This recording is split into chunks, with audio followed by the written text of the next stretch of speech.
Salmo 6. Vamos a ver si podemos ver los dos. Sería bueno poder ver hasta el 7, pero no creo que nos alcance el tiempo. Así que vamos a leer Salmo número 5 y Salmo número 6. Leemos. Escucha, oh Jehová, mis palabras, considera mi gemir. Está atento a la voz de mi clamor. Rey mío, Dios mío, porque a ti oraré. Oh Jehová, de mañana oirás mi voz. De mañana me presentaré delante de ti y esperaré, porque tú no eres un Dios que se complace en la maldad. El malo no habitará junto a ti. Los insensatos no estarán delante de tus ojos. Aborreces a todos los que hacen iniquidad. Destruirás a los que hablan mentira. Al hombre sanguinario y engañador abominará a Jehová. Mas yo, por la abundancia de tu misericordia, entraré en tu casa, adoraré hacia tu santo templo en tu temor. Guíame, Jehová, en tu justicia. A causa de mis enemigos, endereza delante de mí tu camino, porque en la boca de ellos no hay sinceridad. Sus entrañas son maldad, sepulcro abierto es su garganta, con su lengua hablan lisonjas. Castígalos, oh Dios, caigan por sus mismos consejos, por la multitud de sus transgresiones échalos fuera, porque se rebelaron contra ti.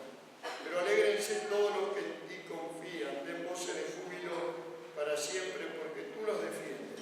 En ti se regocijan los que aman, en ti se regocijen los que aman tu nombre, porque tú, oh Jehová, bendecirás al justo, como con un escudo lo rodearás de tu favor. Salmo 6. Jehová, no me reprendas en tu enojo, ni me castigues con tu ira. Ten misericordia de mí, oh Jehová, porque estoy enfermo. Sáname, oh Jehová, porque mis huesos se estremecen. Mi alma también está muy turbada. ¿Y tú, Jehová, hasta cuándo? Vuélvete, oh Jehová, libra mi alma. Sálvame por tu misericordia, porque en la muerte no hay memoria de ti. En el Seol, ¿quién te alabará? Me he consumido a fuerza de gemir, todas las noches inundo de llanto mi lecho. Riego mi cama con mis lágrimas, mis ojos están gastados de sufrir, se han envejecido a causa de todos mis angustiadores.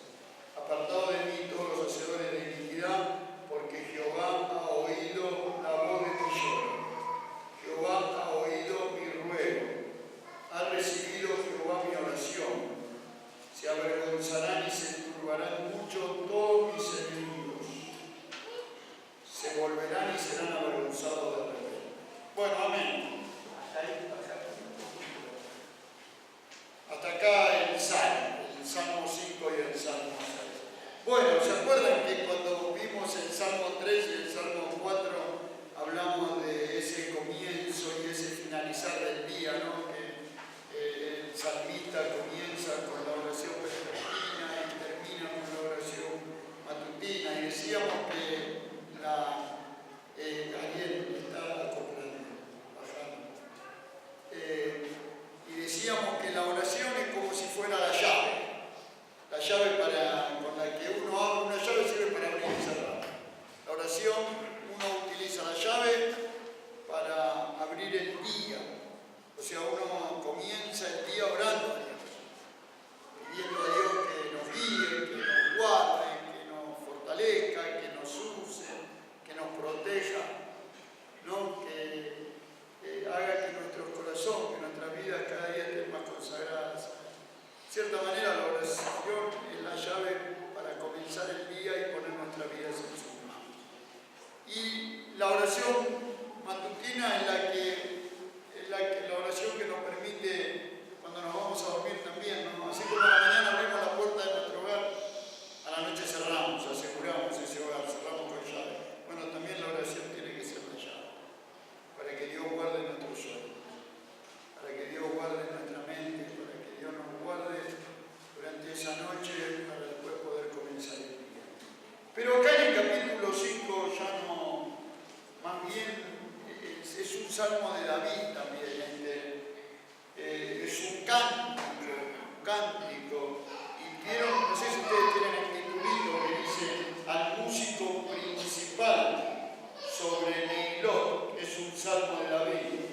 esa palabra neilot significa que es un salmo que se cantaba con instrumentos de viento, por ejemplo con la flauta. ¿Se acuerdan? En la anterior era con el instrumento de cuerda, de Ginón. Pero esto más bien es en este cántico, que es un cántico como si fuera una oración, ¿no? A donde David está pidiendo para que Dios le guarde y le vengue de sus enemigos. David era perseguido, no se olviden que en el Salmo 2 hablamos de cómo David huía, ¿no? En el Salmo 3, perdón, huía de delante de Absalón, su hijo, ¿no? Y como rogaba al padre. En este caso también él habla de sus enemigos. Por eso él hace un contraste, ¿no? Entre el sentir de Dios por aquellos que le persiguen, por aquellos que le pertenecen, y el sentir de Dios en cuanto a los que no le pertenecen, en cuanto al impío.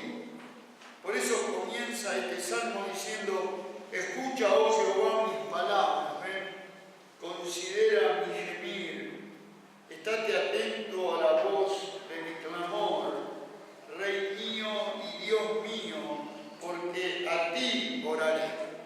Hay un versículo ahí en el Salmo 55, versículo 18 y 17 y 18, a donde justamente David expresa también su oración, dice: tarde y mañana y a mediodía oraré y clamaré.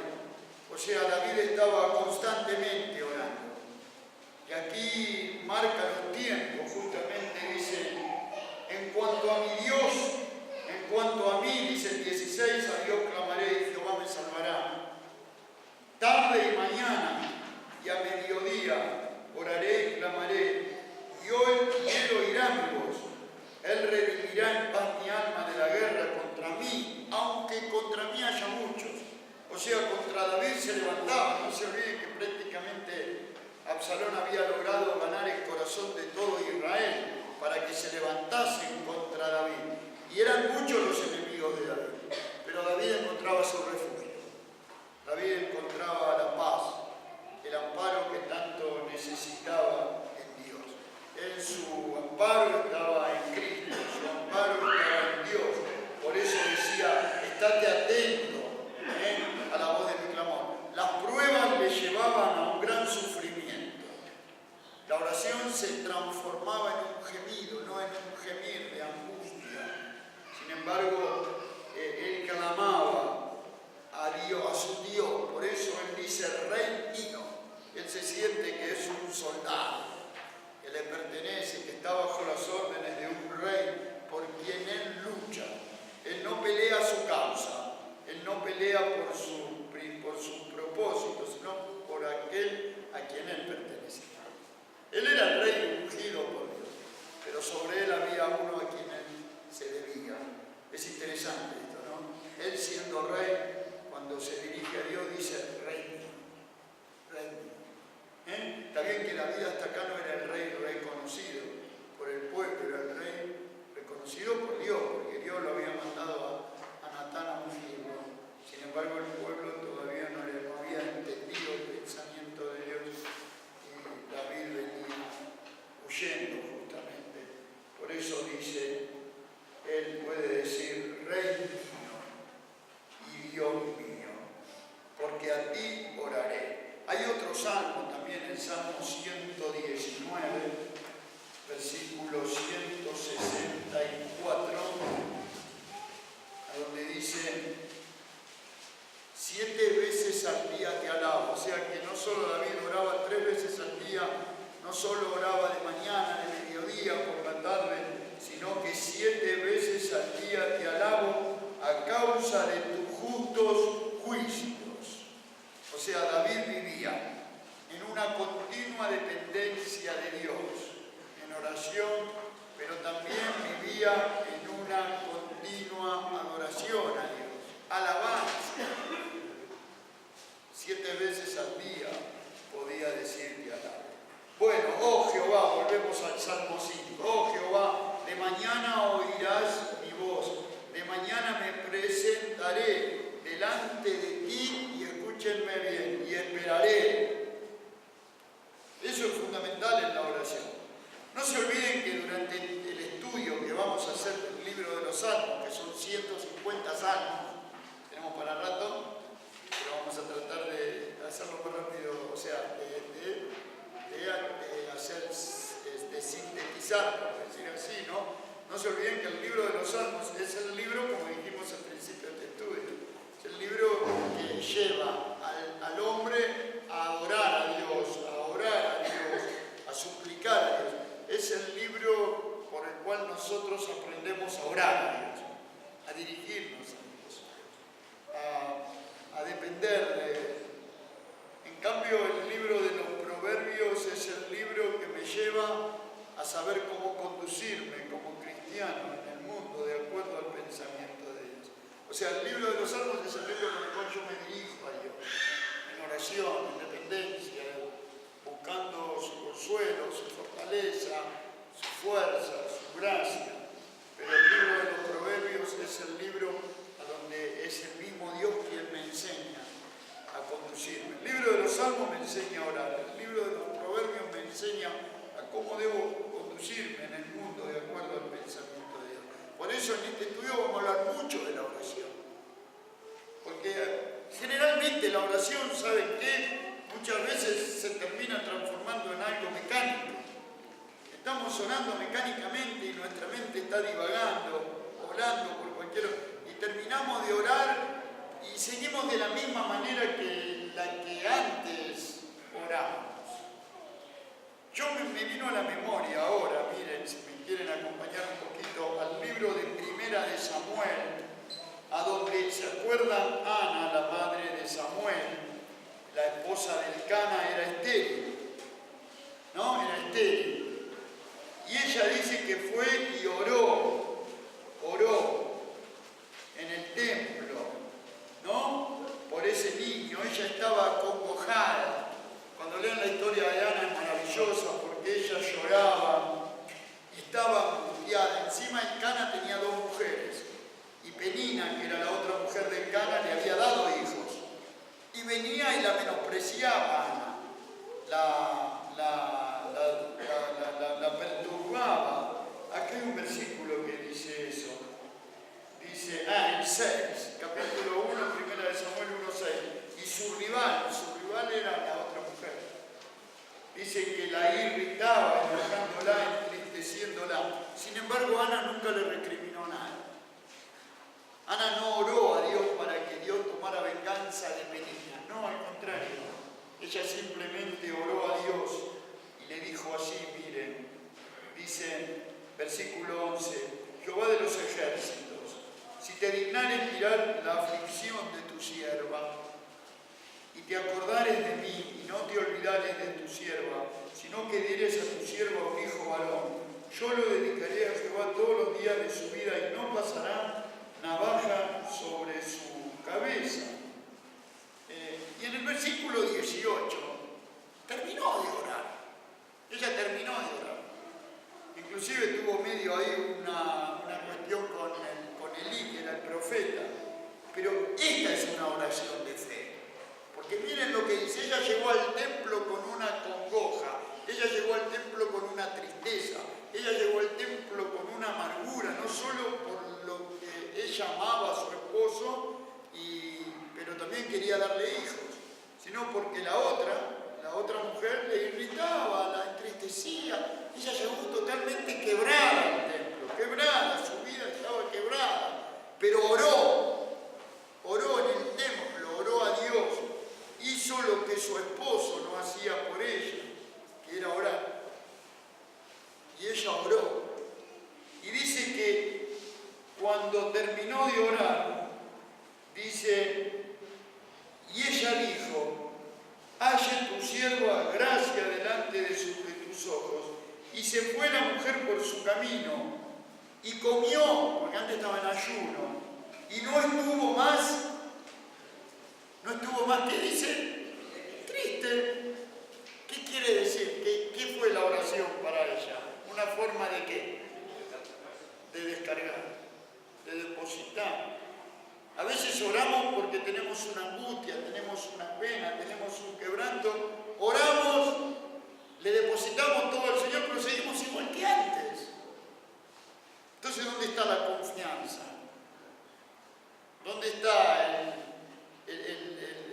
conscientes de a quién estamos orando, de a quién nos estamos.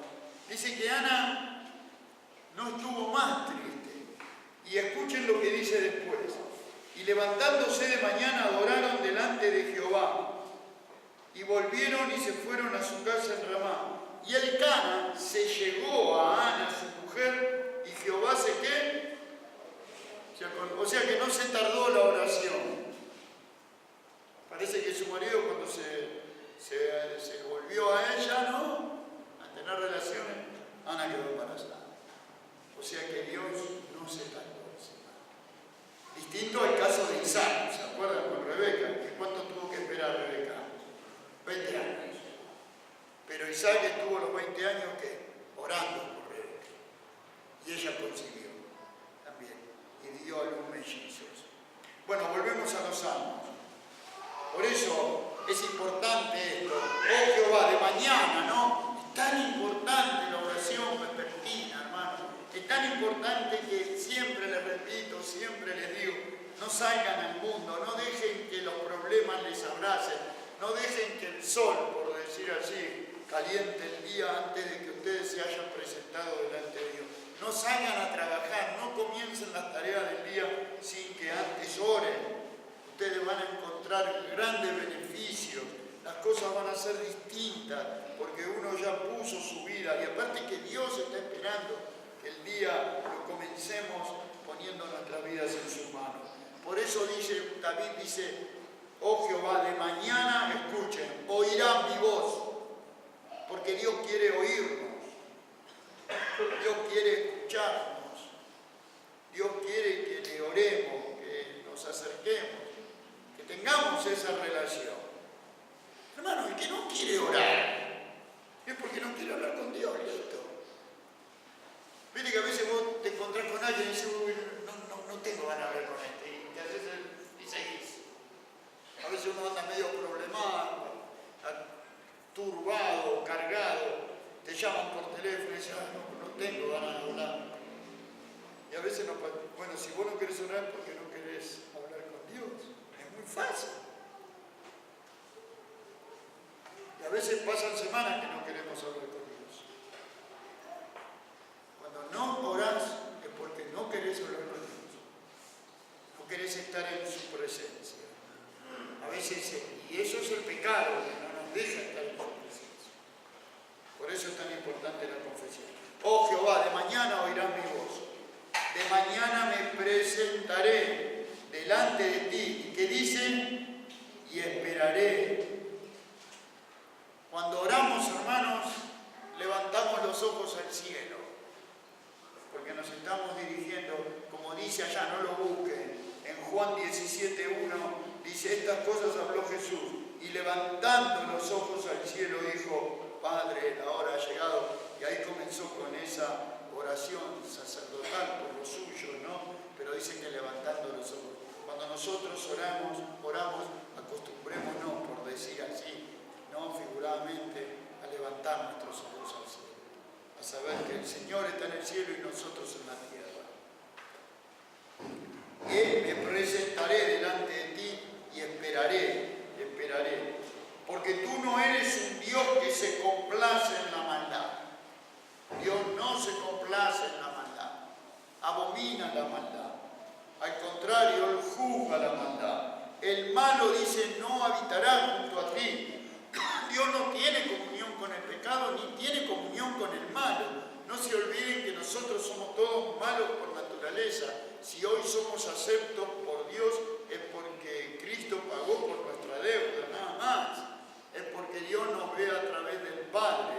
Pero el hombre que Dios ama es el modelo que Cristo nos dejó, a donde todo era bondad, a donde todo era misericordia. Yo no sé quién fue de ustedes en la oración, ahora que estábamos orando, y yo me quedé pensando, ¿no? Mientras oraba este hermano en algo que dijo, y me quedé pensando en cómo Dios nos ama a todos. Y yo pensaba, porque estaban orando que Dios me dé la sabiduría para poder hablarles a ustedes ahora. Y yo pensaba, Señor, ¿cuánto amás a tus ovejitas? Y qué responsabilidad me diste de tener que ahora hablarles a ellos. Y no solo hablarles, sino amarlos. que somos malos. Miren si nos tendría que juzgar Él por lo que somos nosotros con Él. Por eso nosotros tenemos que aprender también a amar a nuestros hermanos y a perdonarlos como Él nos perdona. Porque Él nos ama. Porque Él nos ama. Nada más. Entonces, pero el malo no habitará junto a ti.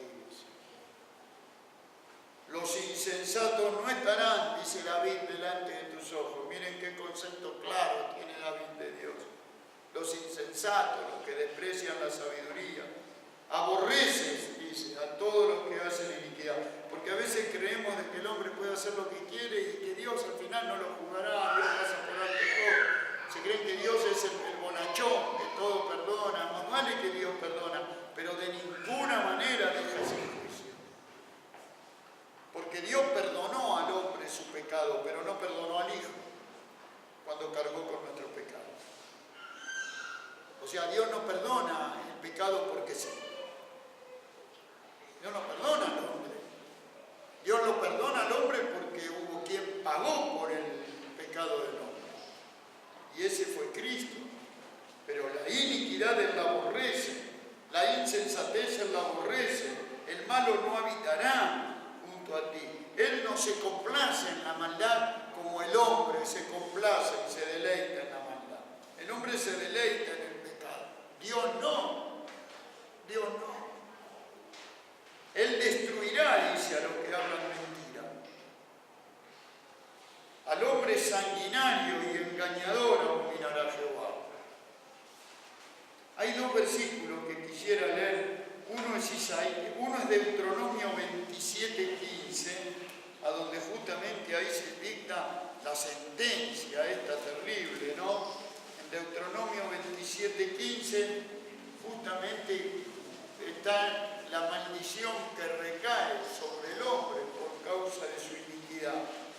Y dice Deuteronomio 27:15, maldito el hombre que hiciere cultura o imagen, ¿no? Bueno, versículo 16, maldito el que deshonrare a su padre o a su madre, maldito el que redujere el límite de su prójimo, maldito el que hiciere errar al ciego en el camino, maldito el que pervirtiere el derecho, maldito el que se acostare con la mujer de su padre, maldito el que se ayuntare con cualquier bestia, maldito el que se acostare con su hermano, con su hermana, maldito el que se acostare con su suegra, maldito el que hiriere a su prójimo ocultamente, maldito el que recibiere soborno para quitar la vida al inocente, maldito el que no confirmare.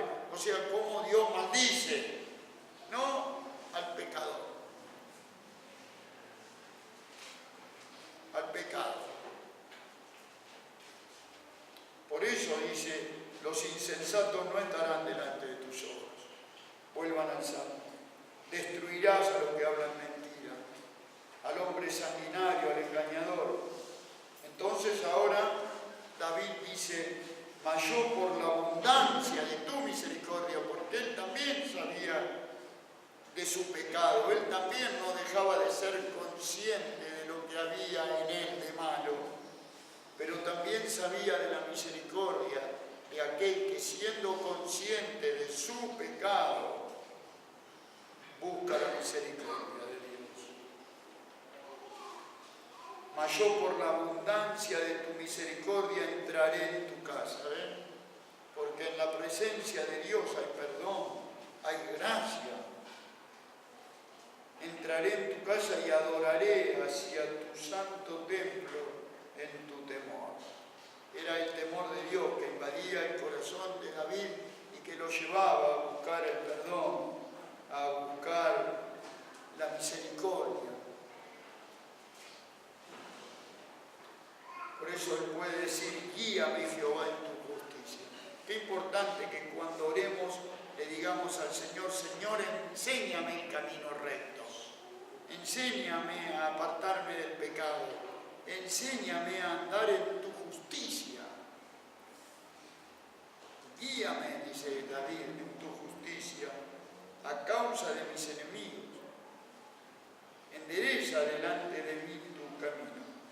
Porque nosotros estamos rodeados de enemigos. Son más los ojos, cuanto más justamente queremos vivir, son más los ojos de nuestros enemigos que están esperando vernos caer, vernos revolcarnos en el pecado. Parece que cuanto más queremos, más busca el sanguinario, ¿no? Por decir así, el enemigo de nuestras almas, levanta multitudes de que nos buscan de alguna manera hacernos tropezar.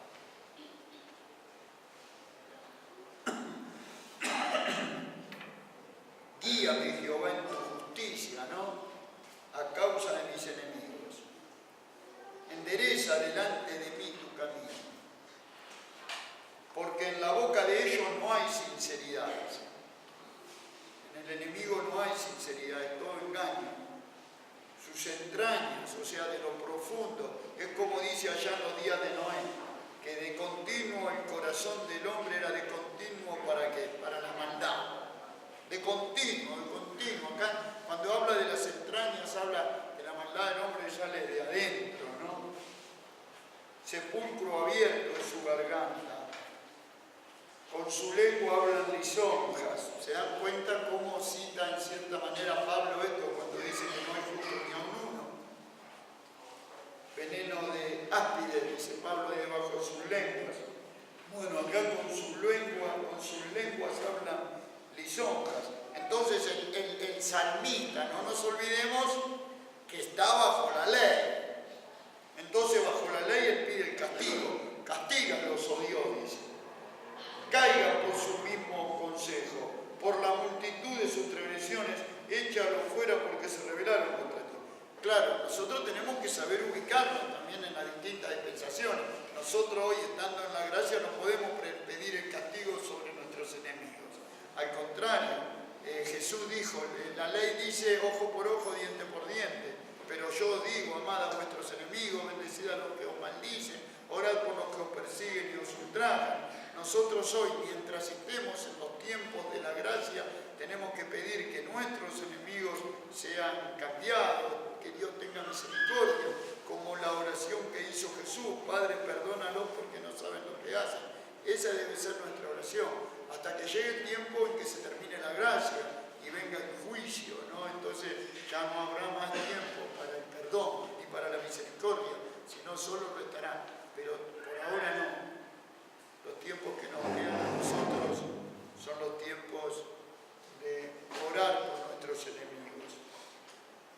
Lucas 18, 17 al 8, porque claro, nosotros los cristianos, como bien decíamos recién, tenemos muchos enemigos. Son más los enemigos que los amigos. Parece que la gente, miren hermanos, yo no sé, espero que a ustedes no les pase, pero a veces nos pasa, creo. Parece que a veces estamos esperando de que alguien nos diga sí, alguien que no nos cae simpático, que nos digan sí, cayó, se destruyó, se pervirtió, pecó, y ese no puede ser nuestro pensamiento. No podemos deleitarnos en ver a otra persona sufriendo. Estos son los tiempos donde Dios quiere que nosotros seamos misericordiosos. Por eso, cuanto más tiempo pasemos en oración, más tiempo aprenderemos a perdonar. Más tiempo aprenderemos, más fácil aprenderemos a amar. Más fácil perdonaremos.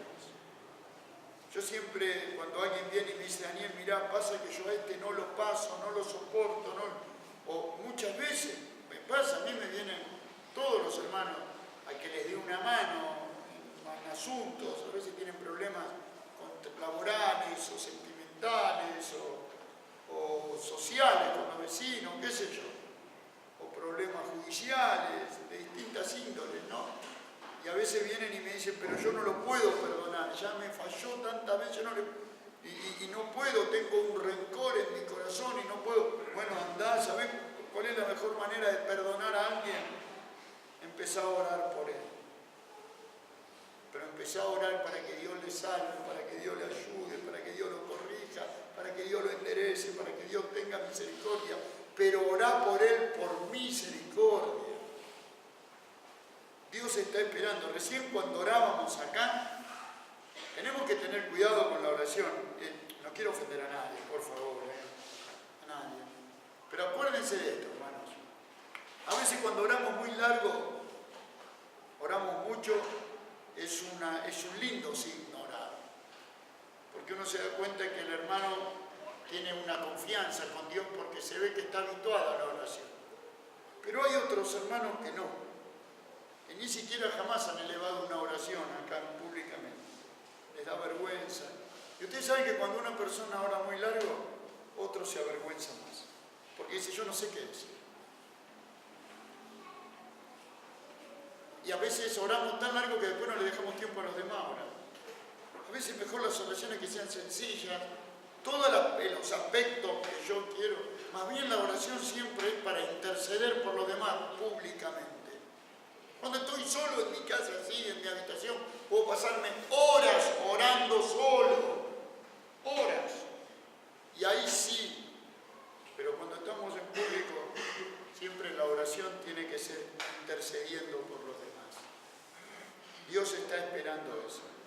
Nosotros, el yo no tiene que existir en ese mundo. Dios ya sabe todo. Pero igual Él quiere que se lo digamos. Pero siempre es mejor. Es la mejor manera.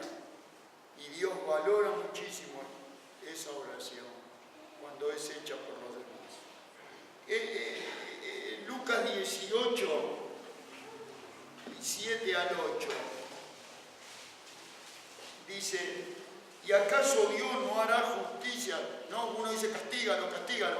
Este no es el tiempo, pero llegará tiempo en que sí, Dios castigará. ¿Ustedes se creen que todo el daño que nos hacen a nosotros los cristianos, Dios no lo juzgará?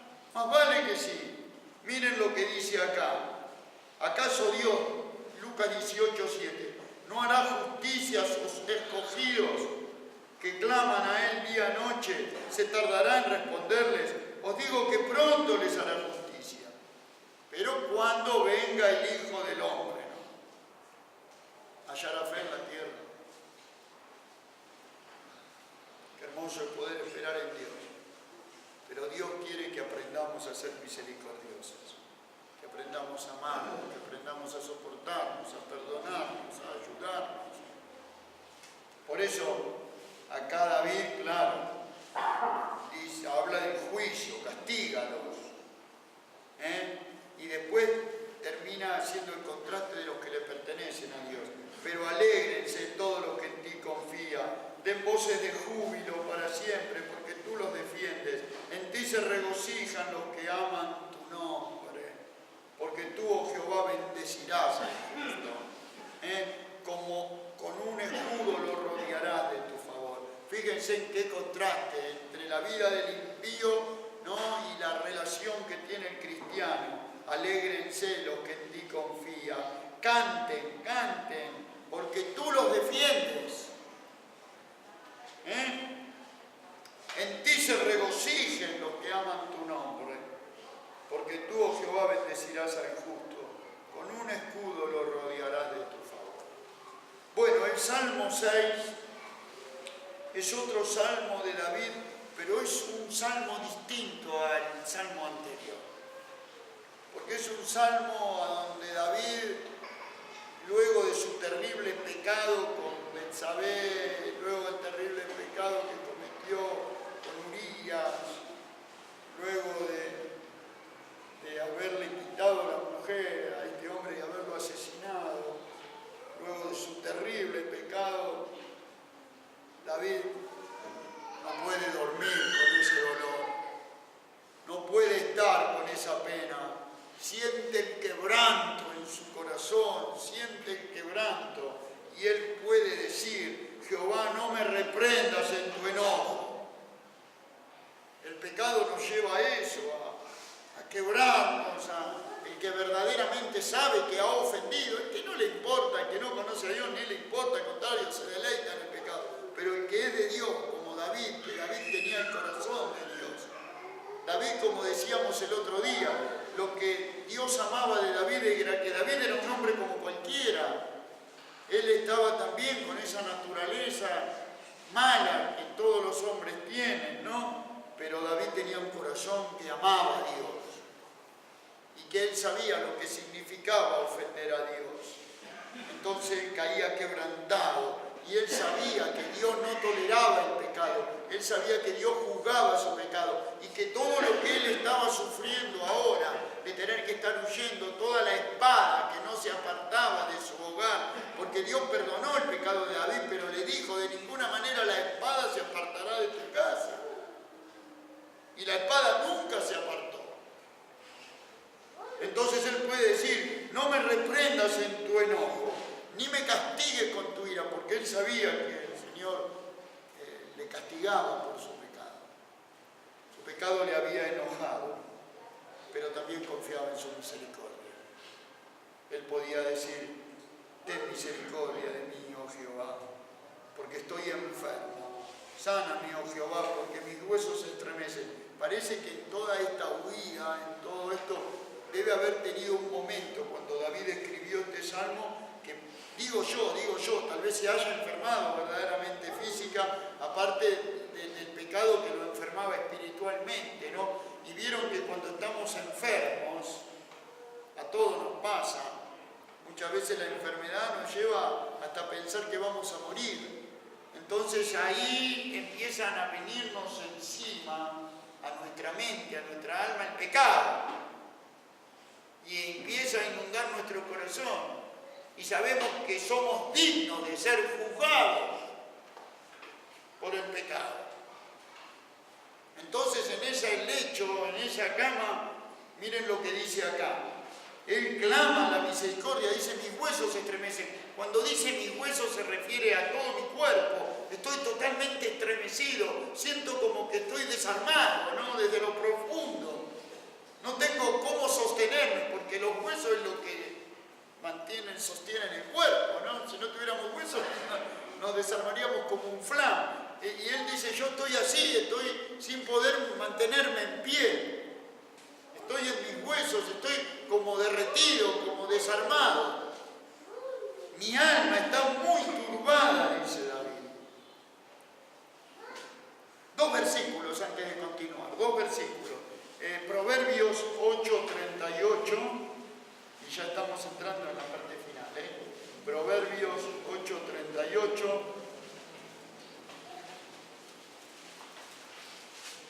Dice,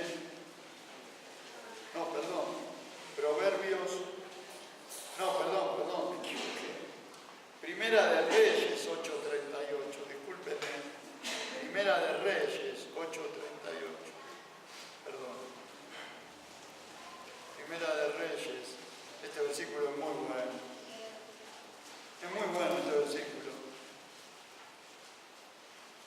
Porque hablábamos de los huesos, ¿no? De que él no se podía mantener en pie, por decir así, por su pecado, ¿no?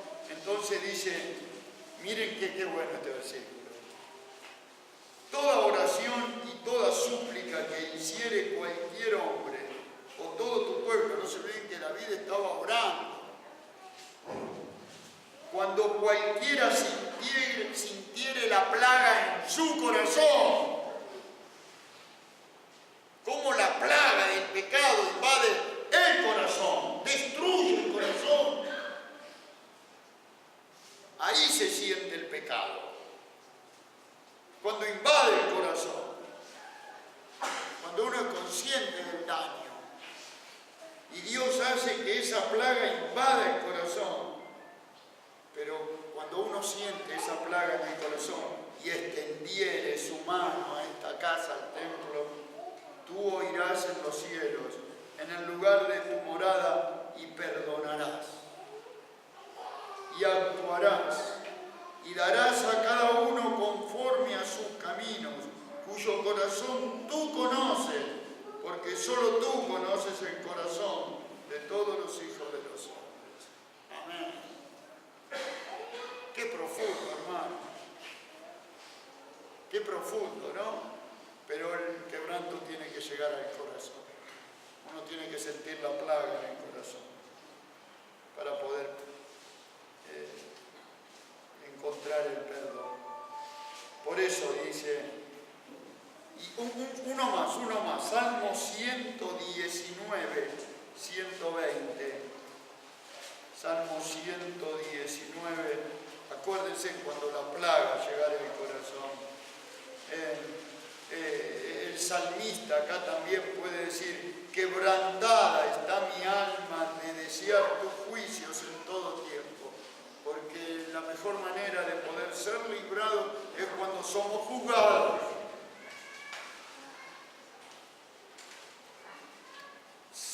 Volvemos al Salmo 6:3 y ya terminamos. Mi alma también está muy turbada.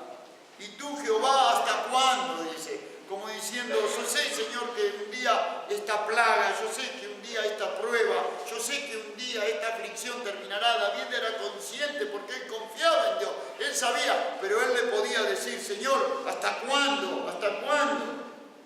Y eso me hace acordar allá en Apocalipsis 6:10, ¿se acuerdan los que estaban allá en el cielo, los que habían sido muertos? No lo busquen, yo ya lo tengo, se lo leo. Dice: y clamaban a gran voz diciendo: ¿hasta cuándo, Señor santo y verdadero, no juzgas y vengas nuestra sangre en los que moran en la tierra? Los que fueron muertos por causa de la persecución, ¿no? Los que fueron muertos por causa de la persecución, de la tribulación. ¿Hasta cuándo? Y David podía decir: Señor, ¿hasta cuándo tendré que sufrir tus juicios? Vuélveme, oh Jehová, libra mi alma, sálvame por tu misericordia, porque en la muerte no hay memoria de ti. Y hoy estaba hablando, bueno, el hermano Jorge creo que ya se fue, estaba hablando con Jorge y con otros hermanos, porque venía yo de predicar en el cementerio. Hoy a las 5 de la tarde me tocó ir a predicar. Nuestro hermano Casco, para los que no escucharon hoy, partió hoy a la mañana a la presencia de Dios, y hoy me tocó ir a predicar al entierro, y bueno, y pensaba en él, ¿no? Y tuve la oportunidad. Yo a Casco lo conozco mucho antes que muchos de ustedes, porque él fue uno de los primeros en venir a la iglesia hace muchísimos años, pero claro, él nunca pudo dejar las cosas del mundo, tenía un trabajo que lo llevaba mucho a las cosas del mundo, y bueno, y él vino un tiempo, después dejó y venía cada tanto, pero su hija Gaby siempre venía. Y bueno, y él enfermó gravísimo, a tal punto que casi moría. No murió. ¿Saben por qué no murió? Porque Dios le dio la oportunidad de ordenar su casa. Él no murió, lo internaron gravísimo, a tal punto que cuando le dieron el alta y volvió a la casa, él me invitó a su casa, a mí, después lo invitó a Andrés, también fue Andrés, y cuando yo hablaba con él me contaba que lo que había pasado fue un milagro, que Dios le había sanado, él me decía: Dios me dio un pulmón nuevo, claro, el pobre, pero no, lo que hizo Dios fue lo siguiente, que es lo que hoy cuando fui a predicar digo: Señor, ¿de qué voy a predicar? Y me vino a la memoria la historia de Ezequías. ¿Se acuerdan la historia de Ezequías? Ezequías enfermó grave, de muerte grave, era un rey Ezequías. Y entonces Dios mandó a Isaías a la casa de Ezequías, al rey, a decirle: ordena tu casa porque vas a morir. Listo. Se decidió tu muerte, vas a morir, ordena tu casa antes de que mueras. Entonces dice que Ezequías lloró, y que eso de alguna manera, que Dios le prolongue la vida. Y Dios le perdonó, le prolongó, pero le dio 15 años nada más. Bueno, dejo la historia ahí. Y eso me puso a pensar en Casco. Casco también enfermó gravísimo y Dios le dijo: vas a morir. Y Casco lloró, porque él me contó que lloró, que le pidió por favor al Señor que le sanara, que le permitiera volver a su casa. Y el Señor le permitió volver, no 15 años. Tal vez fueron 15 días o un mes. Pero él en esos 15 días ordenó su casa, su vida, su corazón. Tenía unos deseos terribles, porque en su casa se hiciera una casa. Quiso hacer lo que no hizo toda su vida. Pero bueno, a veces Dios no lo determina de esa manera. Entonces, ¿qué quiero decir con esto? Leamos de vuelta el Salmo. Dice: vuélvete, oh Jehová, libra mi alma, sálvame por tu misericordia. Escuchen: porque en la muerte no hay memoria de ti. En el Seol, ¿quién te alabará? Hermanos, nosotros hoy tenemos el privilegio, escuchen bien, de vivir ser del mundo. ¿Saben para qué? ¿Para qué tenemos el privilegio de vivir en el mundo? Para la gloria de Dios. Para que su nombre sea glorificado. Para que la gente del mundo conozca por medio de nosotros su gloria. A veces Dios tiene que cortar una vida abruptamente. Nos tiene que llevar porque no vivimos para su gloria. Por eso nosotros cuidemos nuestra vida. Porque es una que tenemos en el mundo para vivir para su gloria. Después cuando estemos en el cielo, ya no tendremos más que vivir para su gloria porque ya estaremos en la gloria. Ya nadie tendrá necesidad de decir conoce al Señor, porque todos le conocerán.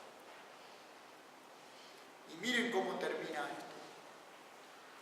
Me he consumido a fuerza de gemir, todas las noches inundo de llanto mi lecho, riego mi cama con mis lágrimas. Y hoy pensaba cuando leía esto, y pensaba en las razas, ¿no? Cómo nos cuesta a veces comunicarnos, porque uno habla guaraní, el otro francés, el otro inglés, el otro... Pero las lágrimas es un idioma universal.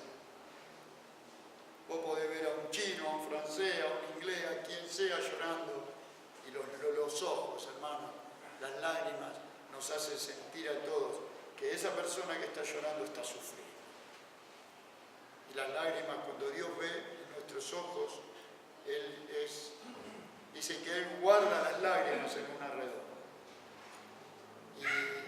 Y las lágrimas, qué cosa, ¿no? Qué notable que es las lágrimas. Me quedé pensando en las lágrimas.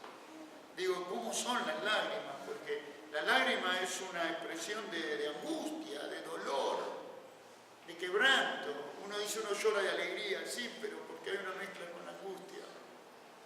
Por algo uno llora. Y la lágrima es eso, ¿no? Es la expresión visible de la angustia del corazón. Así como el anillo de boda, decimos siempre, es el símbolo visible de un sentimiento invisible, de un amor invisible, ¿no? De dos corazones, por decir así.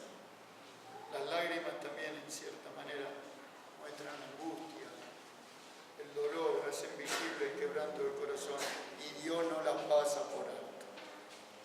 Dios no las pasa por alto. Y dice que me he consumido a fuerza de gemir, dice, todas las noches en la cama, en esa misma cama que David había cometido ese terrible pecado, es en la misma cama a donde él lloraba,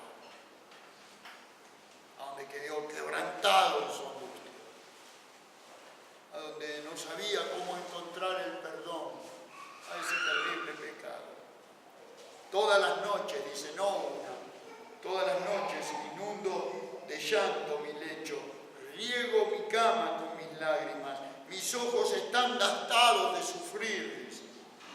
Se han envejecido a causa de todos mis angustiadores, porque los ojos, hermanos, a veces nuestras miradas, nuestros ojos, hablan más fuerte que todos nuestros hechos, que todas nuestras palabras.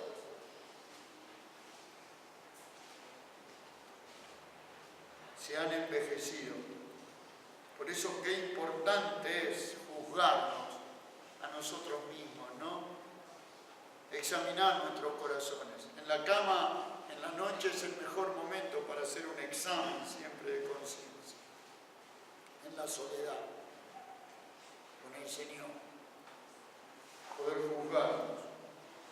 Apartaos de mí, dice, todos los hacedores de iniquidad, porque Jehová ha oído la voz de mi lloro. Muchos me podrán perseguir, muchos me podrán decir, ¿se acuerdan? No hay salvación para él, pero Dios escuchó mi lloro. Dios siempre ve las lágrimas. Jehová ha oído mi ruego, ha recibido Jehová mi oración, porque el Señor nunca deja de oír las oraciones. El espíritu quebrantado y tú mirarás a aquel, dice, ¿no? Que tiene un espíritu quebrantado y humillado. Y que tiembla mi palabra, creo que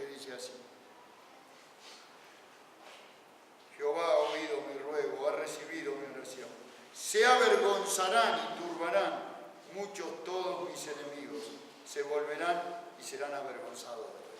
Oramos.